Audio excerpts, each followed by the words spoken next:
നമുക്ക് എന്തു വേണമെങ്കിലും ചെയ്യാം. ഞാൻ ആ ആശുപത്രിയിലെ റിസൾട്ട് ഒന്ന് കാണാൻ കാത്തിരിക്കുക. എന്നിട്ട് വേണം നിന്റെ FIR ഒന്ന് ഇടാൻ. അപ്പോ നമ്മൾ എവിടെയാ പറഞ്ഞു നിർത്തിയത്? ഓ, നിന്റെ കെട്ടിയവൻ. എങ്ങനെയാടി അവനെ കുടുക്കിയത്? അതിന്റെ സൂത്രവിദ്യ നിന്റെ അച്ഛൻ നിന്നെ പഠിപ്പിച്ചതാണോ? അതോ നിനക്ക് സ്വയം തോന്നി ചെയ്തതാണോ? സർ, എന്റെ വിവാഹം എങ്ങനെ കഴിഞ്ഞതാണെങ്കിലും അത് നമ്മൾ ഇവിടെ ചർച്ച ചെയ്യേണ്ട കാര്യമില്ല. എന്നാ നമുക്ക് ഇപ്പൊ ഇവിടെ വേണ്ട കാര്യങ്ങൾ ചർച്ച ചെയ്യാം.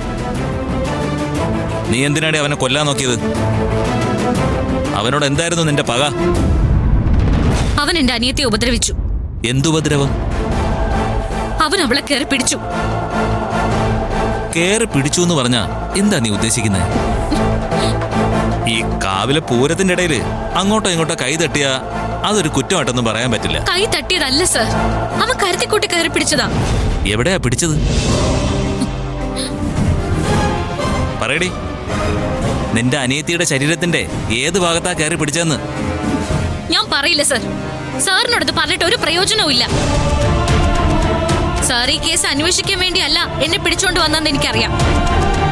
സാറിന് എന്നോട് പകരം വീട്ടണം. സാർ സർവീസിൽ തിരിച്ചു കയറിയ കാര്യം പറയുന്നത് എന്തോ വലിയ കാര്യം ചെയ്ത പോലെ. പോലീസുകാർക്ക് മൊത്തം നാണക്കേടുണ്ടാക്കുന്ന കാര്യം ചെയ്തിട്ടാണ് സാർ പുറത്തായെന്ന കാര്യം മറക്കരുത്.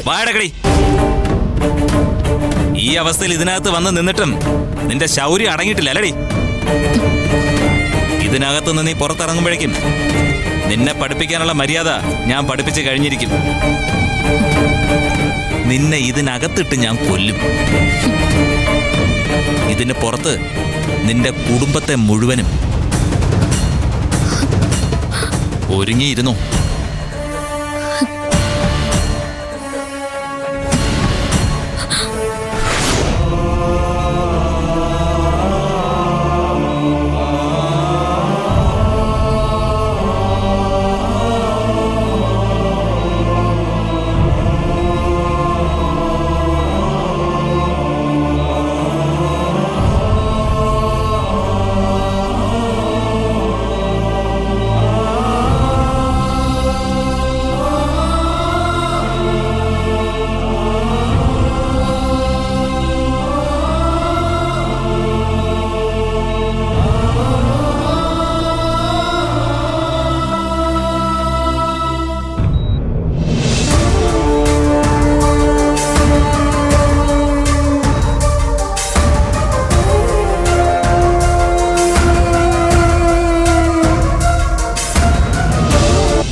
സാറേ, നമ്മുടെ പിള്ളേർ എന്തിനും റെഡിയാ.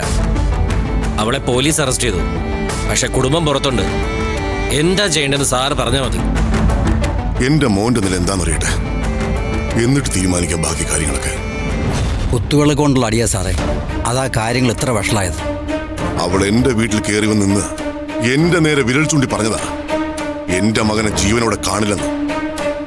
അന്ന് ഞാൻ ഇത്രയും പ്രതീക്ഷിച്ചില്ല. ഡോക്ടർ, എന്റെ മോൻ എങ്ങനെയുണ്ട്?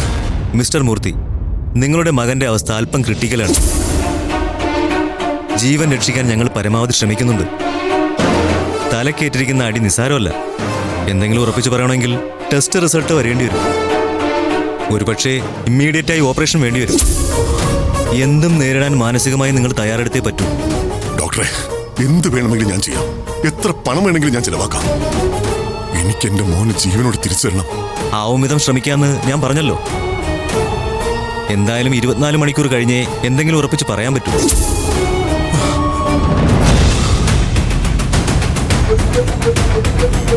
സാറേ,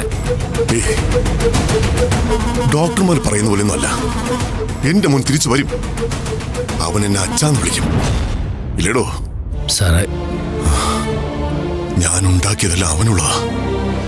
ഞാൻ ഇന്നുവരെ സ്നേഹിച്ചത് അവന് മാത്രമാ. അതൊന്നും വിട്ട് എന്റെ മോന് പോകാൻ പറ്റില്ല. ഒരിക്കലും പോകാൻ പറ്റില്ല. അവൻ തിരിച്ചു വരും. അഥവാ തിരിച്ചു വന്നില്ലെങ്കിൽ ഊട്ടക്കുരുതി നടത്താൻ ഞാനിവിടെ. ഊട്ടക്കുരുതി. മോളെ സാറേ സാറേ എന്താ ഇത്? സാറേ എന്തായി കാണിക്കുന്നത്? സാറേ ഞങ്ങൾക്ക് മോളെ ഒന്ന് കാണാം. അകത്തേക്ക് കയറാൻ പറ്റില്ല. അകത്തേക്ക് ഒന്ന് കയറ്റി വിടണം സാറേ. സാറേ. അകത്തേക്ക് കയറണമെങ്കിൽ എസ് ഐ സാറിന്റെ അങ്ങനെ പെർമിഷൻ വേണം. പറയല്ലേ സാറേ അങ്ങനെ സാറേ, പറയല്ലേ ഞങ്ങൾ ഞങ്ങൾ ഒന്ന് ഒന്ന് കണ്ടോട്ടെ. കേറി കണ്ടോട്ടെ സാറേ നിങ്ങൾക്ക് എന്താ പറഞ്ഞാൽ മനസ്സിലാവില്ലേ? സാറേ. അങ്ങോട്ട് പറയുന്നേ. മോളെ പറ്റില്ല സാറേ. ഒരു കുറ്റവും ചെയ്യാത്ത ഞങ്ങളുടെ മോളെ പിടിച്ചോണ്ട് വന്നിട്ട് അവളെ കാണാൻ പറ്റില്ല എന്ന് പറഞ്ഞ മോളെ ഞാൻ എന്തൊരു മനുഷ്യനാണ്. മോളെ നന്ദിനി പറഞ്ഞാലും തനിക്ക് മനസ്സിലാവില്ലേ? നന്ദിനി മോളെ സാറേ, മോളെ ഒന്ന് കണ്ടോട്ടെ മോളെ സാറേ. നന്ദിനി മാറിക്കാനല്ലേ പറഞ്ഞത്? മോളെ. വലിയ ശല്യമായല്ലോ. ഏയ് നന്ദിനി എടി ഇരിക്കില്ലേ നന്ദിനി മാറിക്കോളെ അങ്ങോട്ട്. മുത്തശ്ശിയെ മോളെ. മോളെ. ഇവിടെ തന്നോടല്ലേ പറഞ്ഞത്? മോളെ മാറിക്കാം. നന്ദിനി മോളെ മാറങ്ങോട്ട്. നന്ദിനി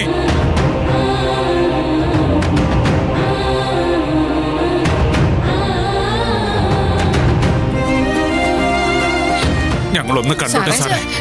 സാറേ, പറഞ്ഞാലും ഒന്ന് മനസ്സിലാവില്ല കേറി കണ്ടോട്ടെ തനിക്ക്. സാറേ. ഒന്ന് കണ്ടിട്ട് ഞങ്ങളുടെ മോളെ ഞങ്ങള് പെട്ടെന്ന് ആയിക്കോളാം ദൈവത്തെ സാറേ. ഓർത്ത് സാർ ഒന്ന് കാണാൻ സമ്മതിക്കണം ആ, എന്താടോ സാറേ, ഇയാൾക്ക് ഇയാളുടെ മോളെ കാണണമെന്നാ പറയുന്നത്. കാണണമെന്ന് ആഗ്രഹമുള്ളവർ നാളെ കോടതിയിൽ വന്നാൽ മതി. പ്രതിയെ കോടതിയിൽ ഹാജരാക്കുമ്പോൾ കാണാം. സാറേ എന്താ സംഭവിച്ചെന്ന് എനിക്ക് കൃത്യമായിട്ട് അറിയില്ല. പക്ഷേ എനിക്ക് കൃത്യമായിട്ട് അറിയാലോ, കൃത്യമായ തെളിവുണ്ട്. തന്റെ മോള് കുടുങ്ങും. കുടുങ്ങിയില്ലെങ്കിൽ ഞാൻ കുടുക്കും.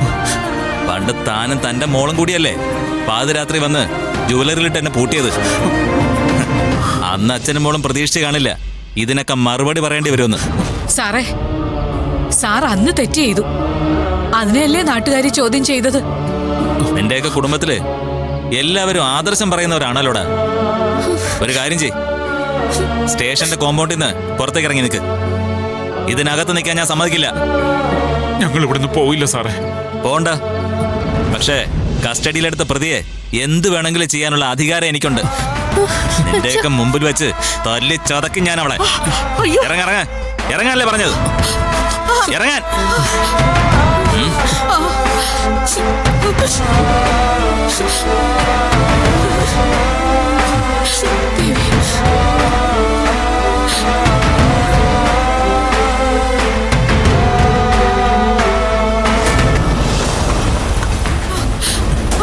മോനെ ദേ,